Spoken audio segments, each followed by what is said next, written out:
Mövsümi xəstəliklərin yayılma riski artdıqca, heyvan bazarlarında gigiyena və baytarlıq tələblərinə əməl olunması xüsusi əhəmiyyət daşıyır.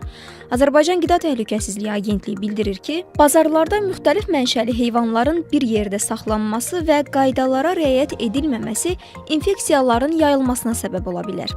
Aparılan monitorinqlər isə onu göstərir ki, bəzi bölgələrdə bu qaydalar pozulur. Bu isə həm heyvanlar, həm də insanlar üçün təhlükə yaradır. Epizotoloji stabilliyin qorunması üçün bazar sahibləri və satıcıların əməl etməli olduqları bəzi tələblər var. Bəs bu tələblər hansılardır? Bazar ərazisi tam hasarlanmalıdır.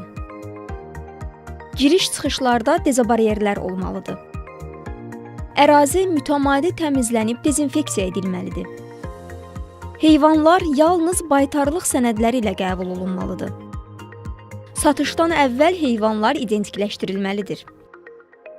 Daşınma prosesi xüsusi təlimatlara uyğun aparılmalıdır.